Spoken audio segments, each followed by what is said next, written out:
Hello friends, पहल classes BNS में आप सभी का स्वागत है। हम लोग भारतीय राजनीतिक विचारकों का अध्ययन कर रहे हैं, जिसमें से हम लोगों ने लास्ट वीडियो में महात्मा गांधी का पार्ट 1 में गांधी के जीवन परिचय और उनसे रिलेटेड जितने भी फैक्ट थे उसको एक जगह कवर करने का हम लोगों ने प्रयास किया था।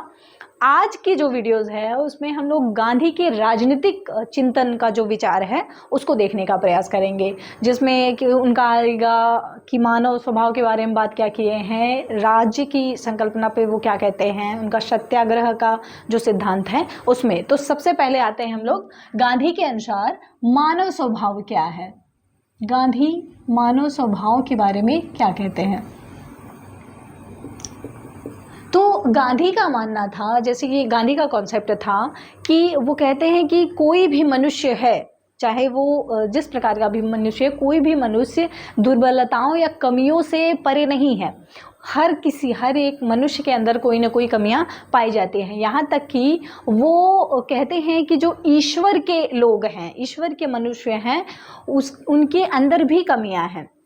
यहाँ पर गांधी का ईश्वर के मनुष्य कहने का सेंस ये है कि ऐसे मनुष्य जो दोष मुक्त भले ना हो, लेकिन वो अपनी कमियों को, अपने दोषों को दूर समझ पाते हैं, जानते हैं और उसको समय के पश्चात धीरे धीरे उसको उसमें सुधार करने का प्रयास करते रहते हैं। तो वो इस सेंस में देखा जाए तो गांधी का मानना है कि प्रत्येक व्यक्ति कमियों का पुलिंदा है, लेकिन धीरे धीरे उसमें सुधार करना ही उनकी अच्छाई है। वो कहते हैं कि मनुष्य पशु के रूप में, उनका कॉन्सेप्ट था, कहना था कि मनुष्य जो होता है वो पशु के रूप में हिंसक होता है। मनुष्य जो है वो पशु के रूप में हिंसक है,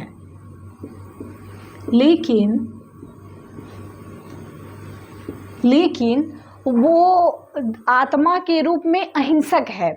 उसका जो आत्मिक स्वरूप है उसमें वो अहिंसा का पालन करता है, आत्मिक रूप में अहिंसक है। आत्मा के जागृत होते ही वो हिंसक नहीं रह जाता है, आत्मिक रूप में अहिंसक है।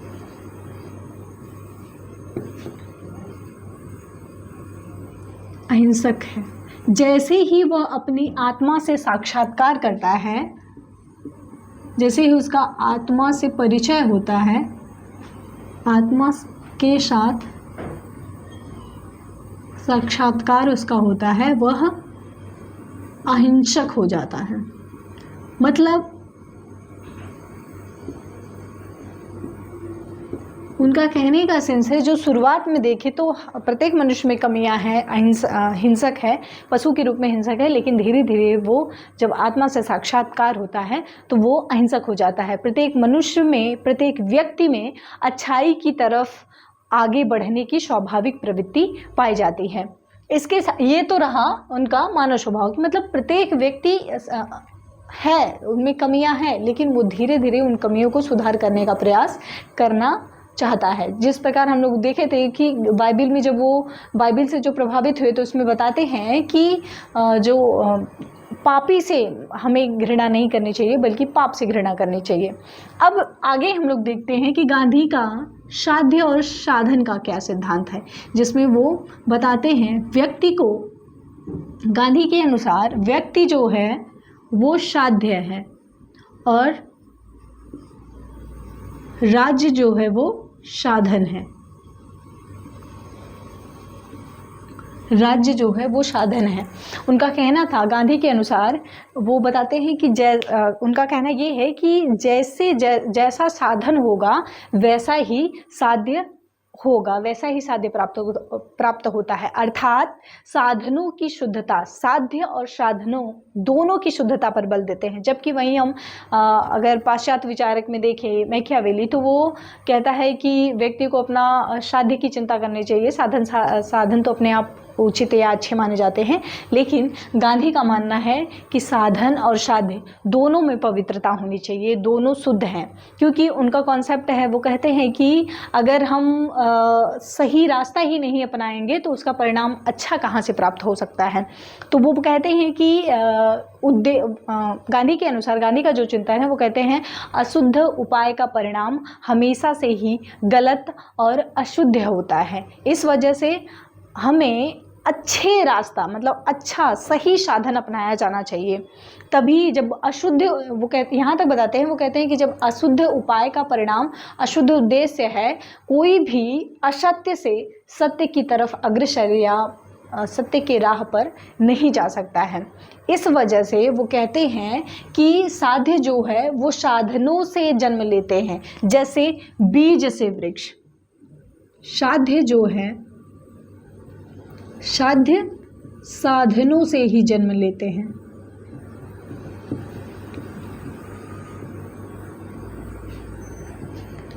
जन्म लेते हैं, जैसे जैसे बीज से वृक्ष। जिस प्रकार एक बीज से एक पेड़ या वृक्ष तैयार होता है, ठीक उसी प्रकार साध्य, जो साध्य है वो साधनों से ही परिणित हो पाता है, साधनों से ही निर्मित हो पाता है। वो कहते हैं कि साधन बीज है और साध्य वृक्ष है। इसीलिए साधन बीज है और साध्य वृक्ष, इसीलिए जो संबंध बीज और वृक्ष में है वही संबंध साधन और साध्य में है। वो यहाँ तक कहते हैं, उनका स्टेटमेंट है, वो कहते हैं कि अगर मैं शैतान की उपासना कर रहा हूँ, शैतान की उपासना करता हूँ, तो मुझे ईश्वरीय उपासना का फल कहाँ से प्राप्त हो सकता है। अर्थात वो कहते हैं कि अगर मैं शैतान की उपासना कर रहा हूँ तो मुझे ईश्वरीय उपासना का सुख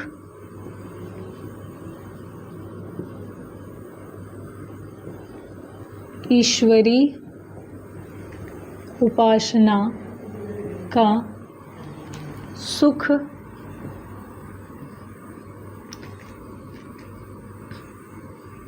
प्राप्त नहीं हो सकता, नहीं हो सकता है। अर्थात अगर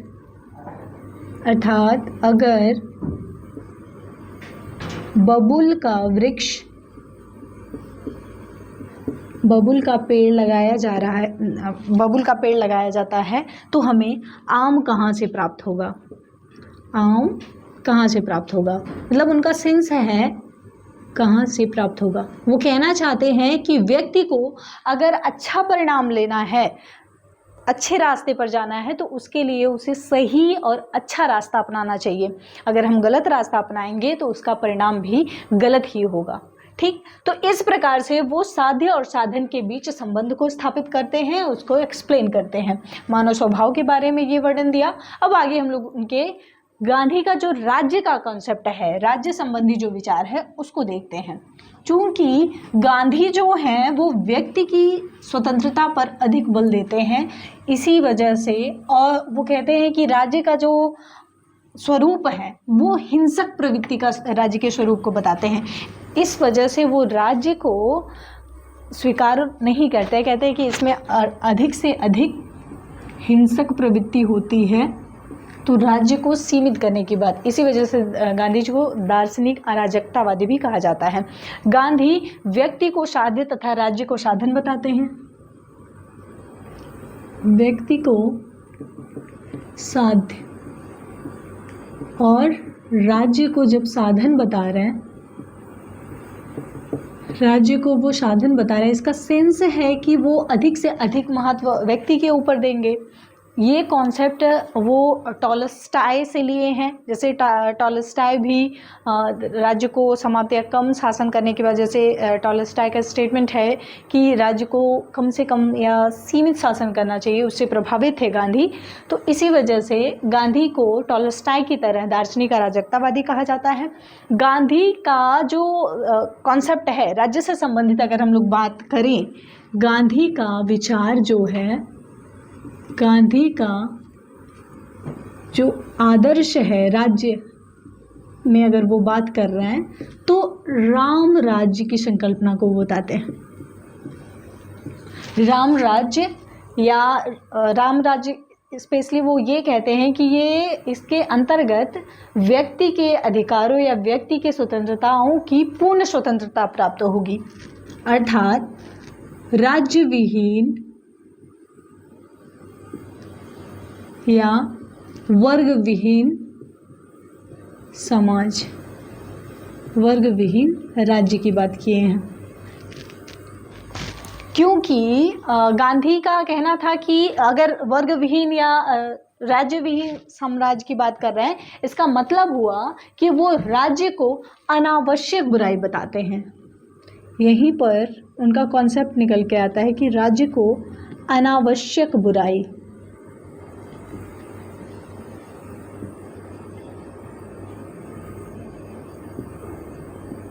अनावश्यक बुराई, जिसमें से टॉलस्टाय और वो थोरो से प्रभावित होते हुए ये कॉन्सेप्ट देते हैं। गांधी आगे बताते हैं, राज्य के बारे में बताते हैं, कहते हैं कि राज्य जो है वो केंद्रित और संगठित रूप में हिंसा का प्रतिनिधित्व करता है। राज्य के बारे में बताते हैं वो कि राज्य केंद्रित और संगठित रूप में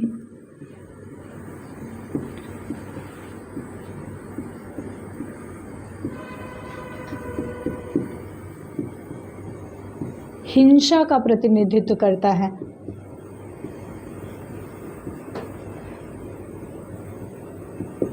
मतलब इस हिसाब से हम लोग देख सकते हैं कि गांधी राज्य को अच्छा नहीं मानते हैं। कहते हैं कि राज्य जो है वो हिंसा का प्रतिनिधित्व करता है, यानी और यहीं पर इम्पोर्टेंस वो व्यक्ति को साधे बता रहे हैं। वो कहते हैं कि व्यक्ति एक सचेतन आत्मवान प्राणी है, लेकिन राज्य एक आत्महीन नियंत्रण है।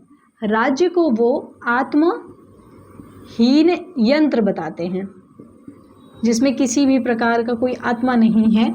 तो वो एक आत्महीन यंत्र हुआ, जिसे हिंसा से कभी भी अलग नहीं किया जा सकता। अर्थात राज्य को हिंसा से कभी भी अलग नहीं किया जा सकता, क्योंकि इसकी उत्पत्ति या इसका विकास ही अगर हम लोग देखें तो हिंसा के बल पर हुआ है। इस वजह से गांधी राज्य को नहीं स्वीकार करते हैं, उसको कम से कम शासन अर्थात वर्ग विहीन या राज्य विहीन समाज जैसी संकल्पना देते हैं, अर्थात या उनका आदर्श अगर देखा जाए तो राम राज्य जैसी संकल्पना देते हैं। वो कहते हैं कि, और स्पेशली वो थोरो के समान ही दार्शनिक अराजकतावादी कहे जाते हैं, क्योंकि थोरो का एक कॉन्सेप्ट था। वो कहते हैं कि सर्वोत्तम सरकार वही है जो कम से कम शासन करे। तो इस बात का समर्थन गांधी के द्वारा भी किया जाता है। इसीलिए गांधी का भी मानना है, या गांधी भी कहते हैं कि मैं राज्य की शक्तियों में वृद्धि के बड़े भय वृद्धि को, अगर गांधी कहते हैं कि अगर राज्य की शक्तियों में वृद्धि हो रही है तो उसको मैं बड़े भय और शंका की दृष्टि से देखता हूँ, क्योंकि इसका जब भी राज्य का शक्ति बढ़ेगी तो इसका प्रत्येक बढ़ा हुआ कार्य व्यक्ति के व्यक्तित्व का जो व्यक्तित्व है उसी का विनाश करता है, तथा मानव जाति को हानि पहुंचाता है। इस वजह से राज्य को कम से कम शासन करना चाहिए। गांधी का जो राम राज्य की संकल्पना है, इसमें वो कहते हैं कि व्यक्ति स्वतंत्र रहेगा, इसमें व्यक्ति की स्वतंत्रता को बल देते हैं। तो इनके राम राज्य में निजी जो संपत्ति है उसका अस्तित्व बना रहता है, और जो निजी संपत्ति मतलब जिसके पास भी संपत्तिवान जो है, जिसके पास संपत्ति है वो सामाजिक धरोहर है। वह जिसके पास भी यानी जो पूंजीपति वर्ग है वो सामाजिक एक ट्रस्टी के रूप में कार्य करता है, मतलब जो संपत्ति है उसके एक रखवाला करने की भांति ही उसका कार्य है। तो ये रहा गांधी का आदर्श, मतलब राज्य की संकल्पना कि राज्य को इम्पोर्टेंस नहीं देते हैं। यही रीज़न है कि गांधी को दार्शनिक अराजकतावादी कहा जाता है, दार्शनिक अराजकतावादी कहा जाता है। पिछली वीडियो में हमने देखा था कि जो गोपीनाथ धवन थे वो अपनी बुक में गांधी को दार्शनिक अराजकतावादी का बताते हैं। अब आगे हम लोग देखते हैं कि गांधी का जो कॉन्सेप्ट है, जिसमें गांधीवाद जैसी संकल्पना है, उसमें क्या क्या निहित है उसमें देखते हैं। जैसे कि स्वराज्य में भी वो बताते हैं कि जो स्वराज्य है उसके 4 पहलू हैं, उनका क्या मतलब है, उसको आगे देखते हैं। तो गांधीवाद,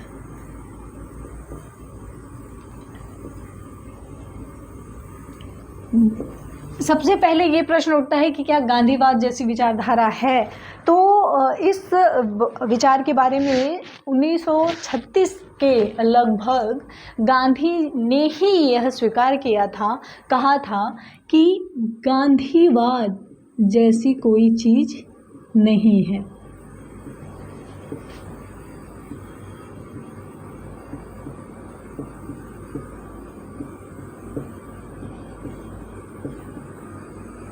गांधीवाद जैसी कोई चीज़ नहीं है।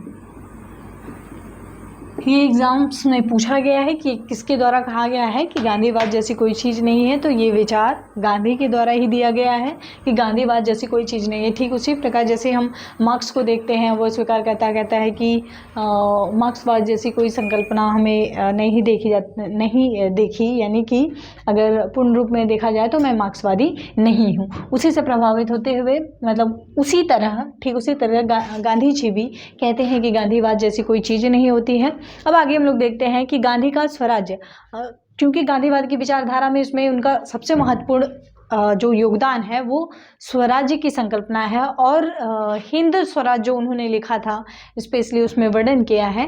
तो अब यहाँ पे देखते हैं कि गांधी का स्वराज्य क्या है। स्वराज का कॉन्सेप्ट क्या है, गांधी का स्वराज। तो गांधी का जो स्वराज है, गांधी के अनुसार स्वराज्य अंग्रेजी सत्ता से विमुक्त या उसके शासन से विमुक्त होना ही नहीं, बल्कि स्वयं के ऊपर शासन करने से संबंधित है। तो गांधी के स्वराज्य का जो अर्थ है, गांधी के स्वराज्य का तात्पर्य न केवल अंग्रेजी सत्ता से शासन प्राप्त करना, बल्कि स्वयं के ऊपर शासन से है, स्वयं के ऊपर शासन करने से संबंधित है, अर्थात सेल्फ रूल। ये गांधी का विचार है। गांधी कहते हैं कि जो स्वराज्य जो है वो हरेक आंख से हरेक आंसू पोंछने का अवसर है। इसका अर्थ है, जो उनका मतलब स्वराज्य, गांधी के अनुसार जो स्वराज्य है, इसका अर्थ है कि आत्मनियंत्रण व आत्मसंयम है, न कि जो प्रतिबंधों की स्वतंत्रता, प्रतिबंधों से अभाव या अंग्रेजों से शासन, बल्कि इसके अंतर्गत आत्मनियंत्रण और आत्मबल शामिल है। इसके अगर हम लोग इनके स्वराज में बात करें तो न केवल राजनीतिक, बल्कि स्वराज के अंतर्गत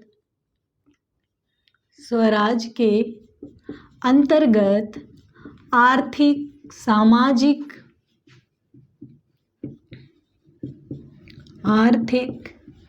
सामाजिक, राजनीतिक व नैतिक पहलू शामिल है। राजनीतिक, आर्थिक, सामाजिक, नैतिक, अंतर्राष्ट्रीय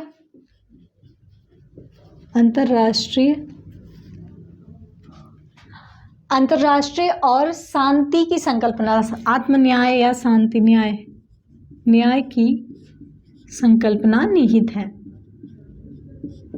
संकल्पना निहित है। तो न केवल राजनीतिक सत्ता प्राप्त करना, चूंकि जो कि ब्रिटेन से प्राप्त करना था, बल्कि इनके अनुसार आर्थिक स्तर पर हो, सामाजिक स्तर पर हो, सांस्कृतिक स्तर पर हो, स्पेशली ज़्यादातर बल इनका नैतिकता पर है, नैतिक स्तर पर हो, इन सब की आज़ादी की बात वो करते हैं, इसको शामिल करने की बात करते हैं। इसमें न केवल राजनीतिक स्वतंत्रता बल्कि सांस्कृतिक और नैतिक स्वतंत्रता का भी विचार शामिल है। स्वराज्य का नकारात्मक पक्ष राष्ट्रीय स्वाधीनता व स्वतंत्रता ही नहीं, बल्कि इसका सकारात्मक पक्ष चतुर्भुजीय स्वराज है। इसका सकारात्मक पक्ष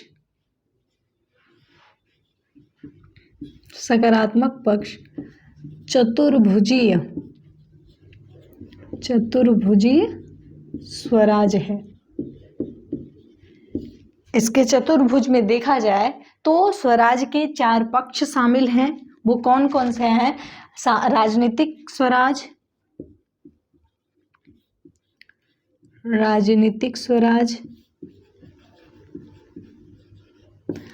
आर्थिक स्वराज, नैतिक स्वराज,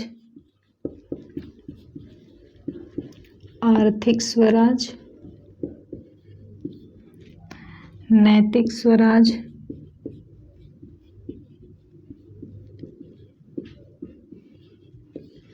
राजनीतिक, आर्थिक, नैतिक और सामाजिक स्वराज।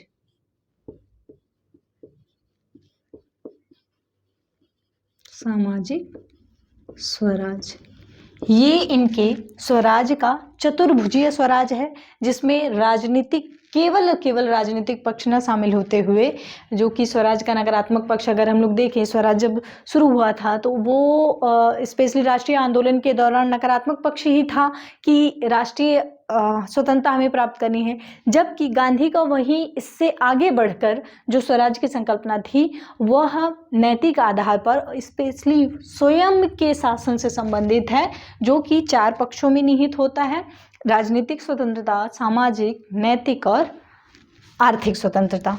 तो एक एक करके हम लोग देख लेते हैं उनके जो आर्थिक, राजनीतिक या नैतिक या सामाजिक में क्या कॉन्सेप्ट हैं।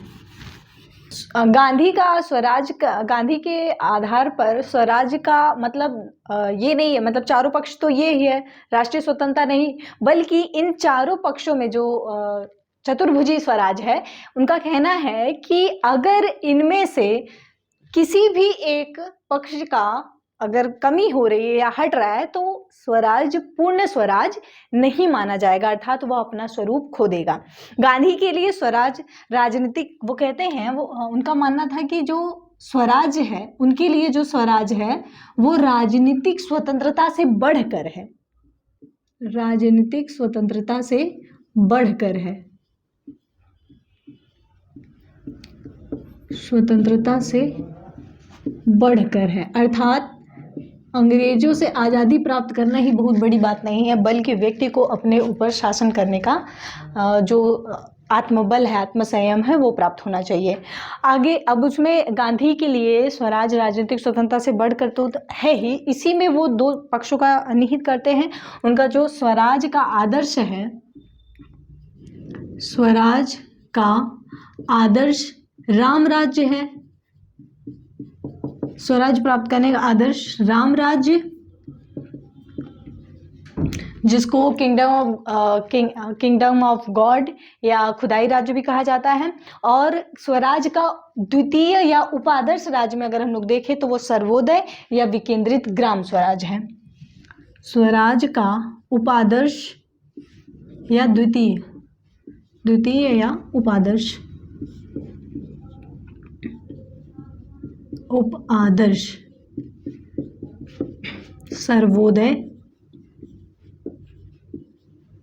सर्वोदय या ग्राम स्वराज की संकल्पना है।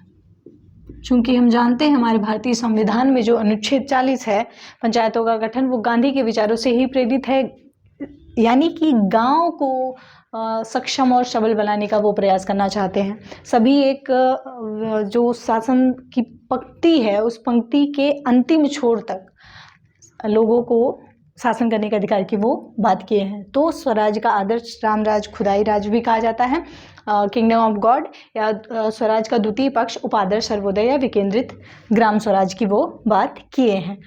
ये तो रहा उनका मतलब राजनीतिक पक्ष के रूप में। लेकिन अगर हम लोग आर्थिक पक्ष जो देखें तो स्वराज का आर्थिक पक्ष है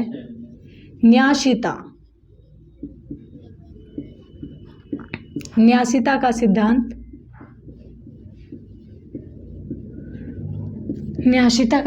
या ट्रस्टीशिप का सिद्धांत है।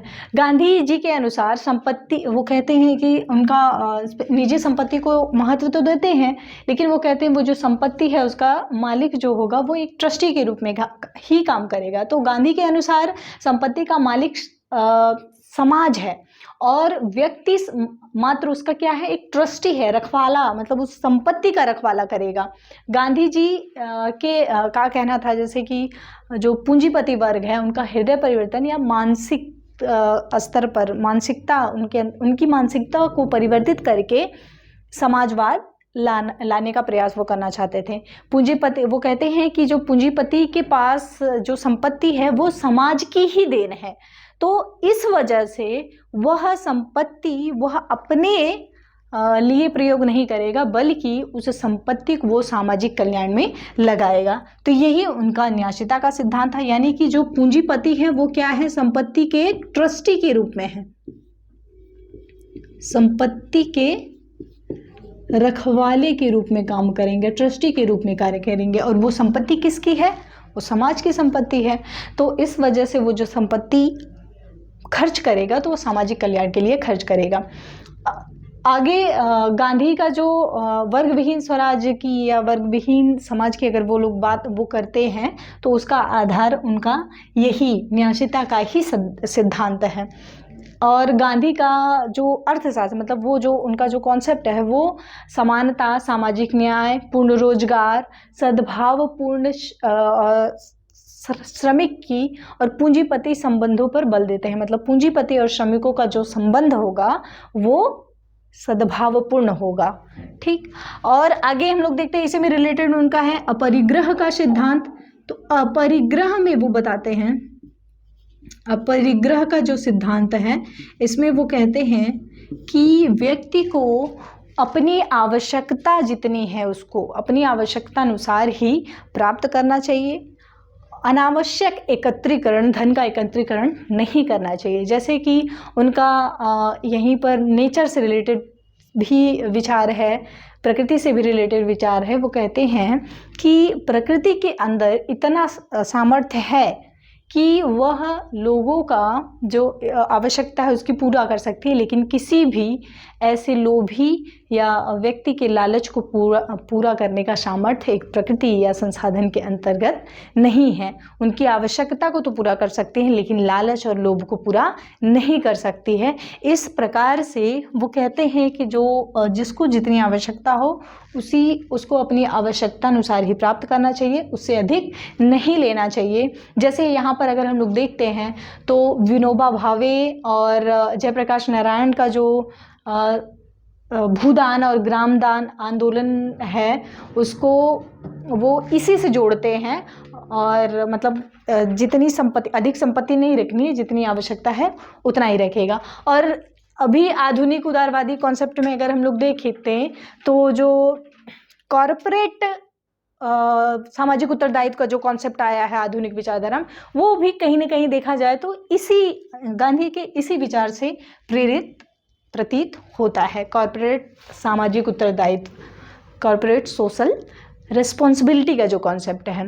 अब उनके हम स्वराज का ये तो रहा दो पक्ष, तीसरा पक्ष जो सामाजिक पक्ष है उसको देखते हैं, चतुर्भुज का चौथा पक्ष। सामाजिक पक्ष क्या है, सर्वोदय। तो सर्वोदय का जो विचार है वो unto this Lord John Ruskin से प्रभावित है, उनसे लिया है उन्होंने। हम लोगों ने लास्ट वीडियो में ही देखा था, पिछली वीडियो में ही। तो सर्वोदय का तात्पर्य यहाँ पर सबका उदय, सबका उदय या सबका विकास है, अर्थात संपूर्ण समाज का विकास, संपूर्ण समाज का विकास, यही गांधी के अनुसार सर्वोदय का कॉन्सेप्ट है। प्रत्येक व्यक्ति का विकास, प्रत्येक वर्ग का विकास सर्वोदय के अंतर्गत वो चाहते हैं। वो बताते हैं कि जो गांधी का सर्वोदय मतलब सर्वोदय का जो सिद्धांत है, इसको गांधीयन समाजवाद के नाम से भी जाना जाता है। गांधीयन समाजवाद, गांधीयन समाजवाद के भी नाम से जाना जाता है। और यह जो सिद्धांत है, सर्वोदय का जो कॉन्सेप्ट है, वो गांधी की जो न्यासिता या अपरिग्रह का जो सिद्धांत है वही इसका आधार बनता है। गांधी जी जो के अनुसार या गांधी का मानना है, आलोचना करते हैं जैसे पूंजीपति जो व्यवस्था में गरीबी की जो व्यवस्था है, गरीबी व्याप्ति है, उसके कारण, और रूस की जो समाजवादी अर्थव्यवस्था उसकी खूब आलोचना करते हैं और बताते हैं कि रूस की जो समाजवादी व्यवस्था है उसको वो घोड़े के आगे गाड़ी रखने की बात कहे हैं। रूस की जो सामाजिक व्यवस्था उसमें वो बताते हैं, उसको वो कहते हैं, आलोचना करते हुए कहते हैं घोड़े के आगे गाड़ी रखना।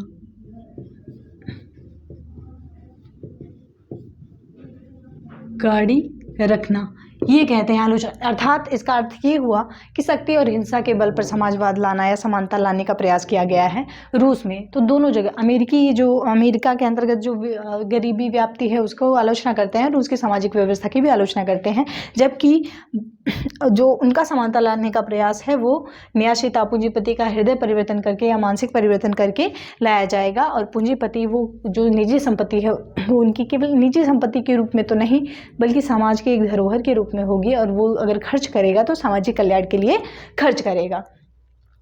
यहीं पर अगर हम लोग देखें तो गांधी के जो सर्वोदय का है, गांधी का जो सर्वोदय है उसके 3 आधार हमें देखने को मिलते हैं।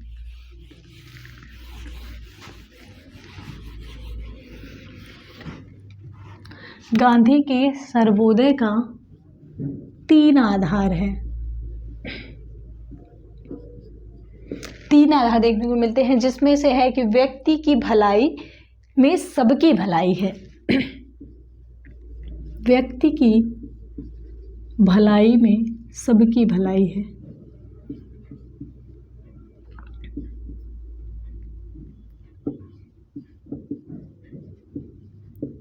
सबकी भलाई है। और जिसमें हम लोगों ने देखा था कि वो ब्रेड लेवर जो शारीरिक श्रम की बात किए हैं, और वकील और नाई का जो कॉन्सेप्ट दिए उसको भी समान बताते हैं। कैसे दूसरा आधार यही बनता है उनका। पहला आधार तो हो गया कि व्यक्ति की भलाई में ही सबकी भलाई है। दूसरा जो आधार है उसमें वो बताते हैं कि वकील और नाई इन दोनों के काम का समान महत्व होता है। वकील व नाई दोनों के कार्य का समान महत्व होता है, मतलब कोई किसी से सुपीरियर नहीं। कार्य जो है सबके अपने अपने कार्य की अपना अपना महत्व होता है। और तीसरा हुआ कि श्रमिक व दस्तकार का जीवन भी सम्मानजनक है। सभी एक चाहे वो श्रमिक हो या दस्तकार हो, सभी का जीवन सम्मानजनक है।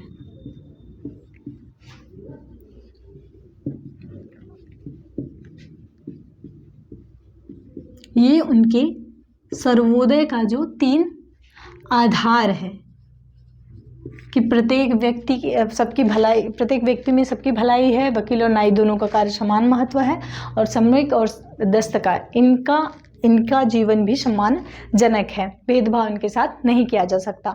और इनके जो सर्वोदय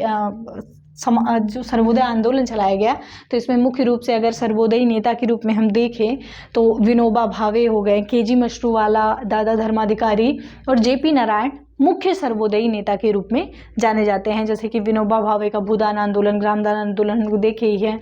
जेपी का जयप्रकाश नारायण का जीवन दान जैसे जो आंदोलन रहे हैं, जो प्रयास किया गया है, वो इनका प्रमुख योगदान रहा है। अब आगे हम लोग देखते हैं गांधी के अनुसार सत्याग्रह। सत्याग्रह आंदोलन की शुरुआत वो 1920 में किए थे। सत्याग्रह गांधी का जो सामाजिक क्रांति का जो तरीका, गांधीवादी जो तरीका रहा है वह सत्याग्रह ही रहा है, मतलब सत्य के प्रति आग्रह करना। यह सत्य और अहिंसा पर टिका है। जो सत्याग्रह है ये सत्य और अहिंसा पर टिका हुआ है सत्याग्रह, क्योंकि जो सत्याग्रह का जो उनका आधार है वो इसके अंतर्गत जो विरोधी व्यक्ति यानी शत्रु पक्ष होता है उसको कष्ट नहीं दिया जाता, बल्कि स्वयं को कष्ट देकर इसका समर्थन करना होता है या समर्थन किया जाता है। वही सत्याग्रह जो, वहीं अगर हम लोग देखते हैं निष्क्रिय प्रतिरोध और सत्याग्रह में अगर डिफरेंस की बात करते हैं तो सत्याग्रह जो है ये है सक्रिय प्रतिरोध है, सक्रिय प्रतिरोध के रूप में जाना जाता है सत्याग्रह को, सक्रिय प्रतिरोध। और वहीं निष्क्रिय प्रतिरोध जो है उसकी भावना से अलग है सत्याग्रह, क्योंकि निष्क्रिय प्रतिरोध की बजाय जो सत्याग्रह है यह वीरों का अस्तित्व है, अस्त्र है, वीरों का हथियार है, जो अहिंसा, हृदय परिवर्तन, नैतिक साधन और आंतरिक शुद्धता पर बल दिया जाता है। सत्याग्रह के अंतर्गत अहिंसा, हृदय परिवर्तन, अहिंसा, हृदय परिवर्तन, नैतिक साधन, नैतिक साधनों और आंतरिक शुद्धता पर बल दिया जाता है। आंतरिक शुद्धता पर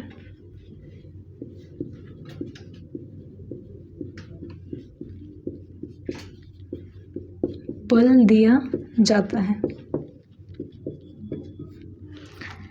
जबकि वही निष्क्रिय प्रतिरोध जो होता है उसके अंतर्गत हिंसा का प्रयोग किया जाता है। तो सत्याग्रह के अगर ये तो रहा मतलब थोड़ा सा डिफ्रेंशिएशन, आगे हम लोग अभी देखते हैं डिटेल में कि सत्याग्रह और निष्क्रिय प्रतिरोध में अंतर क्या है। इस पे इनसे क्वेश्चन भी पूछे गए हैं कई जगह पर, लेकिन सबसे पहले हम यहीं पर थोड़ा देखते हैं कि सत्याग्रह के रूप कौन कौन से, मतलब कौन सा ऐसा तरीका है या कौन कौन से प्रकार हैं सत्याग्रह के। तो सत्याग्रह के रूप,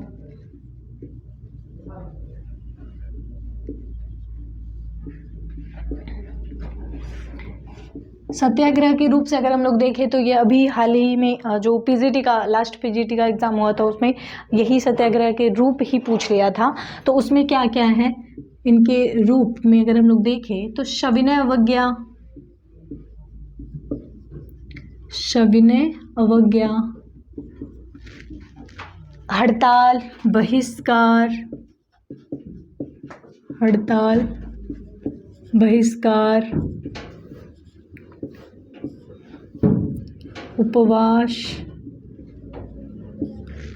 उपवास, हिजरत, असहयोग, धरना, हिजरत, असहयोग। तो ये उनका रूप हुआ, सविनय अवज्ञा, हड़ताल, बहिष्कार, धरना, हिजरत, असहयोग और उपवास। ये सत्याग्रह के रूप हैं जो कि इम्पोर्टेंट हैं। अब हम लोग जैसे आगे देखते हैं कि मतलब अभी देखेंगे इसमें हिजरत, बहिष्कार आगे की इसका मीनिंग क्या है।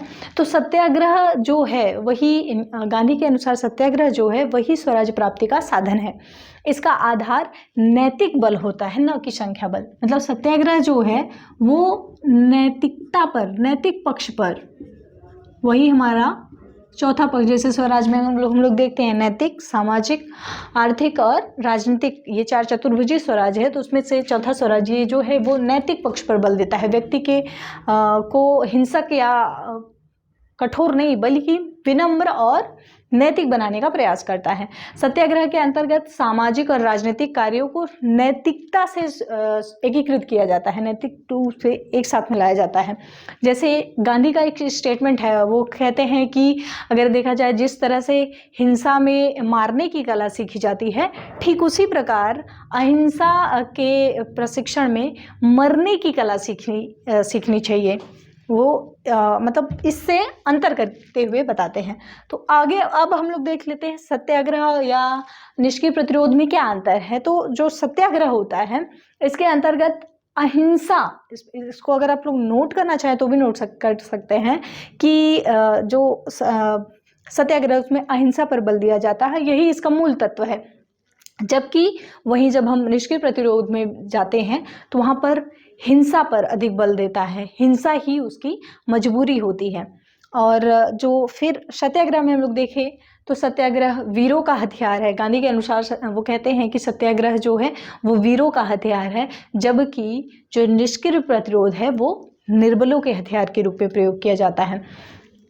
सत्याग्रह जो है इसमें सत्याग्रही स्वयं के ऊपर कष्ट उठाता है, मतलब स्वयं को कष्ट देता है, जबकि वहीं जो निष्क्रिय प्रतिरोध होता है उसमें द्वितीय पक्ष यानी शत्रु पक्ष को कष्ट देने का प्रयास किया जाता है, उसको परेशान करने का भावना रखी जाती है। जबकि सत्याग्रह में ऐसा कुछ नहीं, उसमें जो सत्याग्रही होता है वही कष्ट उठाता है। और फिर सत्याग्रह में देखें तो यह एक सकारात्मक और रचनात्मक तरीका है, जबकि वहीं निष्क्रिय प्रतिरोध नकारात्मक और इस द्वेष आधारित ध्वंसात्मक तरीका है। इसमें कलेश ये सब निहित होता है। सत्याग्रह जो है वो आध्यात्मिक और नैतिक बल है, नैतिक शस्त्र है, जबकि जो निष्क्रिय प्रतिरोध होता है वो राजनीतिक हथियार होता है।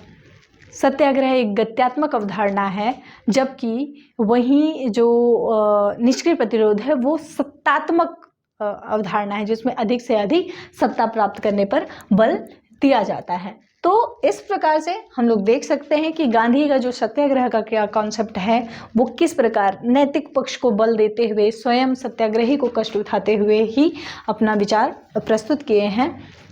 तो इतनी वीडियो में इतना ही। नेक्स्ट वीडियो में हम लोग उनका अहिंसा और बाकी बचे हुए कॉन्सेप्ट को देखेंगे। तब तक के लिए धन्यवाद।